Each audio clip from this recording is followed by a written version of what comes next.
यहां हम उनकी चर्चा नहीं कर रहे, हम तो उन महाभाग्यवान उपासकों की चर्चा करते हैं जो सर्वथा अपने आप को भगवान के अधीन करने के लिए उत्साहित हो चुके हैं।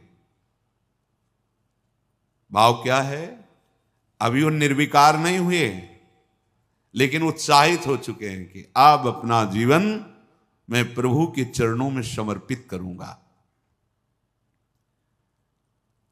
अब अपने जीवन का पूरा भार प्रभु के चरणों में, उसके हृदय में एक घबराहट पैदा हो जाती है कि बड़ी कृपा से मार्ग मिला है, कहीं छूट ना जाए। यद्यपि अभी वो निर्विकार नहीं हुआ है, पर एक कृपा पैदा हो गई। क्या? घबराहट और जलन। कहीं मेरे से ऐसी चूक ना हो जाए कि ये जो अवसर मिला है ये छूट जाए। ये कृपा होती। वो दंभी दुराचारी की घबराहट या जलन नहीं होती, क्योंकि उसका लक्ष्य ही नहीं है। वो तो केवल वेश मात्र धारण करके अपनी वासनाओं की पूर्ति कर रहा है। बिल्कुल ठीक वैसे ही उपासक में भी गलती हो सकती है, बहुत समझना है। पर उसने अपने जीवन का भार प्रभु के चरणों में दिया तो अब घबराहट पैदा हो गई, एक डर पैदा हो गया, एक जलन होने लगी। नहीं, अब कहीं ऐसी गलती न हो जाए कि मैं भगवान से विमुख हो जाऊं। बुरा स्वभाव है उसका।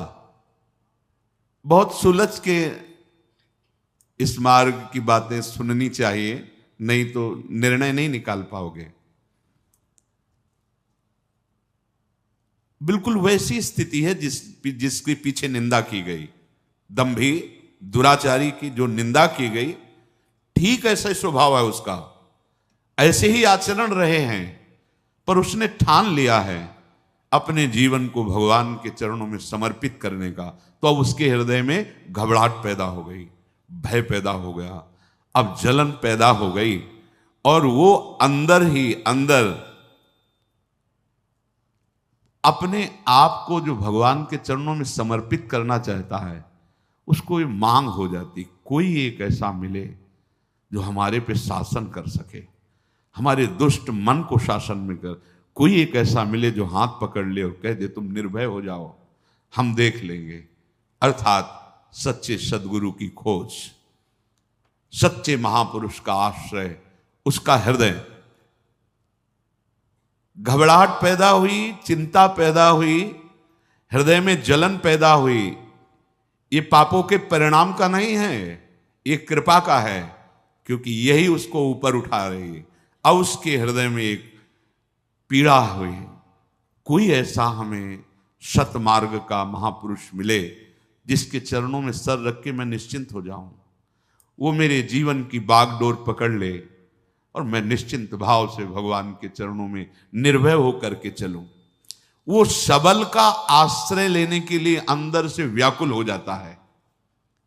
सबल भगवान है, दूसरा कोई नहीं है। भगवान ही भक्तों के रूप में, संतों के रूप में, गुरुदेव के रूप में आकर हाथ पकड़ लेते हैं। उसके हृदय में एक दृढ़ भावना हो जाती कि मैं ऐसे महापुरुष के चरणों में गिर पड़ूं, जाकर प्रणत हो जाऊं, कि जिसके वचन से हमें विश्वास हो जाए कि मुझ जैसे नीच का भी काम हो जाएगा, भगवान मिल जाएंगे, हम निर्विकार बन सकते हैं, हम संत मार्ग में चल सकते हैं। सच्ची बहुत बल होता है, संतों के वचन में बहुत बल होता है। प्रारंभ में जब ऐसे महापुरुष मिलते कि शाबाश, कोई बात नहीं, बिल्कुल डरना नहीं, बड़े तुम्हारे भाग्य हैं, भगवान हर समय तुम्हारे साथ हैं, तुम अपने कदम बढ़ाते जाना, कभी लड़खड़ाना नहीं। एक ऐसे जैसे कोई बहुत बड़ी शक्ति आ गई हो हृदय में, नवीन वैराग्य, नवीन उत्साह। संत समागम से प्रतिदिन देखा है एक नवीन वैराग्य, एक नवीन उत्साह भगवत प्राप्ति का। और जब कुसंग हो जाता है तो नवीन विकार ऐसे लगते, नए नए भोगों की लालसाएं और पतन। वो उपासक ऐसे जाग के पड़ रहता है मानो पंगु हो गया हो। ये विकार युक्त स्वभाव वाला कैसे भगवान को प्राप्त करता है? ये जब ऐसे महापुरुष का संग मिलता है तो मानो पड़ गया उनके चरणों में कि अब चाहे तुम चरणों से प्रहार करो और मुझे तिरस्कृत करके भगाओ, अब हमारी ठौर नहीं है, अब कोई और नहीं है हमारा। ये वृत्ति भी जैसे वो घबराहट भय आई, जैसे हृदय में किसी समर्थ की मांग हुई कि आए और मुझे पकड़ ले या मुझे बुलाए और मेरा हाथ पकड़ कर कहे तुम निश्चिंत हो जाओ, ऐसे ही ये वृत्ति उपासक के हृदय में आई कि अब आप चाहे मारो या तारो, अब मेरे लिए कोई ठौर नहीं और कोई और नहीं। ये ध्यान रखना, जब तक कोई ठौर है, कोई और है, तब तक निर्विकारता नहीं आती है, तब तक निश्चिंतता नहीं आती है। एक अद्भुत आनंद।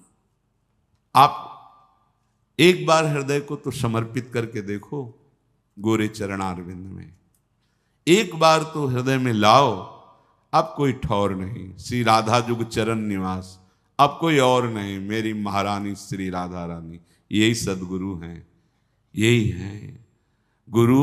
श्री जी गुरु। हरि हरिवंश भेद नहीं होई, प्रभु ईश्वर जाने सब कोई, दोई कहे ना अनन्यता, दो कहने से अनन्यता नहीं बनती। जो प्रभु की कृपा से ऐसा संग मिल गया, अब उसके हृदय में प्रतिपल एक उमंग आने लगती है, मैं कैसा अधम नीच, मुझको कितना उत्तम सौभाग्य मिला। अरे मैं वृंदावन वास कर रहा हूं, मैं सत्संग सुन रहा हूं, भगवान नाम जप कर रहा हूं, साधु समागम, अहो हमारे ऊपर अपार कृपा। वो प्रतिपल ऐसे विचारों में खोने लगता है। भगवत कृपा पात्र का हृदय कैसा होता है, ये प्रारंभ से देखिए, बुरे आचरणों में था, बुरा स्वभाव था, ऐसे ऐसे, अब उसके हृदय में एक नई उमंग आने लगती है, कितनी हम पर कृपा है। जहां ये बात उसके हृदय में आई तो भगवत कृपा अपना काम करने लगी। मत चित्ता सर्व दुर्गाणि मत प्रसादात तरिष्यति। अब जितने उसके दुराचार स्वभाव में बैठे थे, एक एक का नाश कर रही भगवत कृपा। भगवत कृपा, यहां उसकी कोई साधना की बात नहीं हो रही, भगवत कृपा कर, विश्वास करो इस बात पे। वास्तविक पूज्यपाद शिवड़िया बाबा जी के वचन जब पढ़े तो उन्होंने कहा कि बहुत साधन बल का प्रयोग करके देखा पर निर्विकारता सिद्ध नहीं हुई, तब गुरुदेव के चरणों का हृदय से आश्रय हुआ, तो जो साधन बल में श्रम करके भी हम नहीं कर पाए वो गुरु कृपा से हो गया। इसलिए गुरु कृपा ही केवलम, गुरु कृपा का एक अपार बल होता है।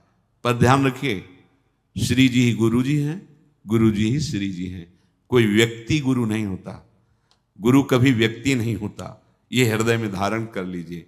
क्योंकि जब तक भाव तुम्हारा नहीं बनेगा, अगर तुम सामने व्यक्ति मानोगे तो व्यक्ति का ही प्रभाव होगा, गुरु का प्रभाव नहीं होगा। अगर गुरु साक्षात परब्रह्म तो फिर व्यक्तित्व तो नहीं दिखेगा, केवल परब्रह्म दिखे, और परब्रह्म का सानिध्य पाने वाला परब्रह्म स्वरूप ही हो जाता है। ब्रह्मविद ब्रह्मवि भवति। बड़ी बड़ी कठिनाइयां, जहां बड़े बड़े घुटने टेक देते हैं, गिर जाते हैं, वहां वो कृपा पात्र हंसते हंसते पार हो जाता है, उसको कोई प्रयास नहीं करना पड़ता। ये पक्का पक्का कई बार जीवन में ऐसा दिखाई दिया है बाद में कि अरे वो तो फिसलन थी, अगर प्रभु वहां से ऐसे ना बचाते तो फिसल गया था। बाद में अनुभव हुआ कि अरे हम जिस मार्ग में जा रहे थे वहां तो काई थी, फिसलन थी, अरे भगवान कैसे कृपालु, कैसे मोड़ लिया। वो इतने कृपालु के उस समय अनुभव भी में क्लेश नहीं आने देते, वो बाद में अनुभव कराते कि वो क्लेश का मार्ग था जिधर तुम्हारे कदम मोड़ रहे थे। उपासक निहाल हो जाता है। प्रभु क्षण मात्र का विलंब नहीं करते। माया जब आक्रमण करती है तो क्षण मात्र का विलंब नहीं करते। भगवान समस्त संकल्पों की सिद्धावस्था है। साधक के हृदय में गलत संकल्प बना कि उनकी कृपा शक्ति आकर के घेर लेती है, कहीं उसका अमंगल नहीं होने देती। ये बिल्कुल अक्षरशः सत्य समझो। जो इस मार्ग में चल रहे हैं वो खुद अनुभव करें हृदय में। दुर्वासना के से प्रेरित होकर मन संकल्प कर बैठा, नहीं सावधान रह पाया, पर कृपा शक्ति तत्काल कवच की तरह घेर लिया। इसके कई रूप हैं। भरी बाजार में पिटवा भी देगी, तुम्हारा घोर अपमान करवा देगी, तुम्हें ऐसा करवा देगी कि आपको लगेगा संसार में मुंह दिखाने लायक नहीं। हाँ, अब चलो हरि का मुख देखो। संसार के मुख दिखाने के लिए तुम्हारा जन्म नहीं हुआ, तुम्हें हरि का मुख देखने के लिए जन्म हुआ है। कृपा के बहुत से स्वरूप हैं। अगर आप भगवत शरणागत हो रहे हैं, थोड़ी मनमानी शुरू कर दी है, तो ध्यान रखना कृपा का मृदु से मृदु भी विधान हो सकता है और कठोर से भी कठोर विधान हो सकता है, पर होगी वो कृपा ही। जो भगवत कृपा है वो कुसुम से भी कोमल विधान कर सकती है और वज्र से भी कठोर विधान कर सकती है। तैयार रहना। ये वज्र से कठोर विधान उसी के लिए होता है जो अहम से युक्त होकर के मनमानी आचरण के लिए कदम उठाता है। तो भगवत कृपा फिर कठोर विधान की रचना करती, क्योंकि अब तुम बच नहीं सकते। कृपा का विधान लागू हो चुका है, अब तुम देखो यही है, इसी को कृपा कहते हैं। अब तुम बच नहीं सकते, माया के फंद तुम्हें फंसा नहीं सकते। अब तुम्हें डूबना पड़ेगा प्रेम में। अब तुम्हें डूबना ही होगा भजन में। अब तुम्हें डूबना ही होगा भगवान के नाम रूप लीला गुण में, क्योंकि आप तुम शरणागत हो गए तो कृपा का अब विधान लागू हो गया। तो काहे को वज्र से कठोर विधान को आप स्वीकार करोगे? भोगना पड़ेगा। वो ऐसी कृपा है पक्का, ऐसी स्थिति पैदा कर देगी कि केवल एक मार्ग रहेगा, हरि शरणम। बहुत फिर जलोगे। इसलिए अभी बुद्धि है, होश में हो जाओ तो कुसुम से भी कोमल विधान करने वाली कृपा प्रभु तक पहुंचा देगी। और अगर आप मनमानी करेंगे तो छोड़ने वाली तो है नहीं, ये पक्का। इसीलिए सब निर्भय हो जाते हैं शरणागत कि ठीक है, अगर हमारे कदम भी विपरीत गए तो कृपा शक्ति है ना, वो संभाल लेगी। तो वो पुचकार के फिर नहीं संभालती। जैसे पुचकार के समझाया जा रहा है, वही कृपा शक्ति से ये सत्संग मिल रहा है, वही कृपा शक्ति कोई न कोई आ जाएगा पक्का। ये जीवन में देखा है, जहां कदम लड़खड़ाए किसी न किसी संत के रूप में वही बोला गया है जो अंदर कमजोर हो रहा है। जहां हम कमजोर हो रहे हैं, उपासक जहां कमजोर हो रहा है, वही उसको उपदेश दिया। कौन कौन बोल रहा है? वही कृपा शक्ति आकर के उसकी वाणी में बैठ करके मुझे समझा रही। नहीं समझ में आया, चलो आगे। अब वो अपना जो रूप रखेगी वो इतना भयंकर कठोर होगा कि आप सह नहीं पाएंगे और भाग नहीं पाएंगे। कहीं भी भाग के जाओ, भगवान के श्री चरण कमल, कर कमल इतने लंबे हैं, मतलब कोई जगह ही नहीं जहां इनके चरण न पहुंचे जाओ, जहां इनके हाथ न पहुंच जाए। दोनों बात समझ लो। वामन रूप में आए थे, बढ़ाना शुरू किया नपना। अब ब्रह्मलोक के आगे तो है नहीं, तो इसलिए वहीं तक रुक गया। तो इतना ही थोड़ी कि केवल ब्रह्मलोक तक, अगर ऐसे और भी तो और भी बढ़ते चले जाते। अनंत महिमाशाली। तो इनकी कृपा भी तो अनंत है, कृपा के बहुत लंबे हाथ है। भागो। तभी तो शरणागत का जो रहस्य, शरणागति का जान जाता है शरणागत, वो निश्चिंत हो जाता है। अब मुझे कोई परवाह नहीं। अगर कुछ उद्दंडता भी मन करेगा ना, तो भगवान की कृपा सुधार देगी। ऐसे सुधार देगी ना, दोबारा उधर जाएगा भी नहीं, जाएगा भी नहीं। लिख लो। पर वो बहुत कड़ुआ विधान होगा। अब तो डॉक्टर ने ऑपरेशन करना ठान लिया है, अब आप बच नहीं सकते पक्का।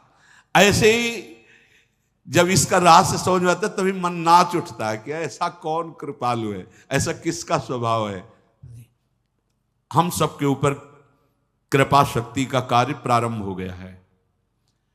विश्वास रखना, कृपा शक्ति का कार्य प्रारंभ हो गया है। जैसे आप नाम ले रहे हैं तो हरिवंश कृपा, हरिवंश कहाँ है?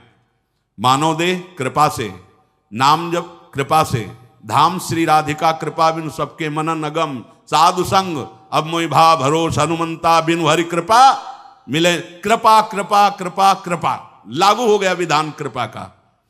करो दंडता, देख लेना कृपा का जो भयंकर रूप तुम्हारे सामने, कई रूप हैं इसके। जहां से तुम गड़बड़ी करना चाहते हो वहीं तुम्हारे अहम में, यहां दर्द हो रहा है, चलो अस्पताल, अब तो कैंसर हो रहा है। यह है कृपा। जिस शरीर से तुम मनमानी करना चाहते थे, भाई अब दो चार महीने तुम्हारा जीवन, अब क्या 2-4 महीने की जीवन, बस 2-4 महीने का जीवन। अब कोई रिश्ता नाता किसी से नहीं, कोई संबंध किसी से, कोई भोग नहीं, राधा राधा राधा राधा राधा राधा। लागू हो गई कृपा शक्ति। ये अपार कृपा, असीम कृपा। ये लोग कहते हैं कि ये प्रतिकूलता, ये अपमान, ये असाध्य रोग, भजन का क्या यही फल होता है? नहीं, भजन का ये फल नहीं है। ये कृपा का संविधान लागू तुम्हारे ऊपर, क्योंकि तुम बहुत उद्दंड बच्चे हो, इसलिए कृपा ने ऐसे भयावह रूप से घेर लिया कि अब एक ही मार्ग रह गया है, राधा राधा राधा। सच्ची कहते हैं, सच्ची। हम सबके ऊपर अब कृपा का विधान लागू हो गया है और वो चल रहा है। भागो, भाग लो, कितना भागो, कृपा शक्ति तुम्हें घेर करके तुम्हारा मंगल करेगी। हाँ, भागोगे नहीं तो इसी जन्म में काम हो जाएगा। क्योंकि अरे भगवत प्राप्ति कोई गैर की थोड़ी होनी है, कोई ऐसी थोड़ी कि खेती की तरह उपज होनी है।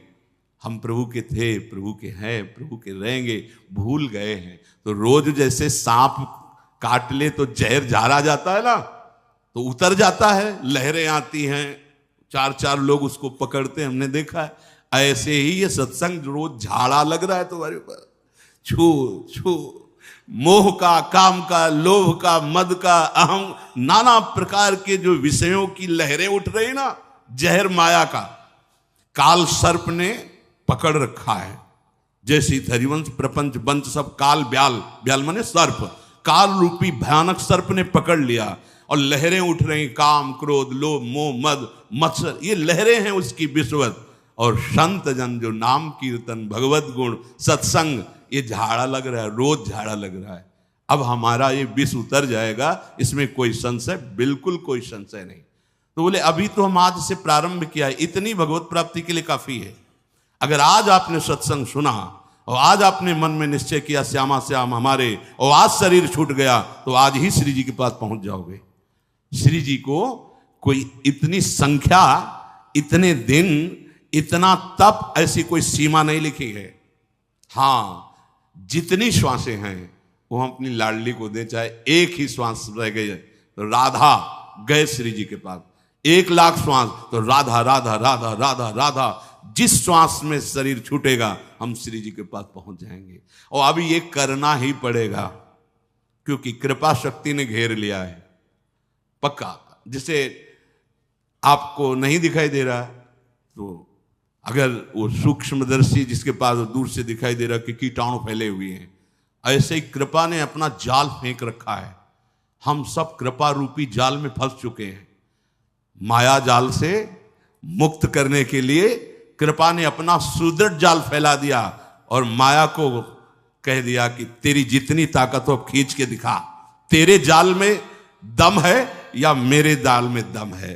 तो सदैव जय कृपा की हुई है, माया की नहीं। अब हमारे ऊपर कृपा का जाल पड़ गया है, भागना चाहो तो ले भाग सकते, फंस गए।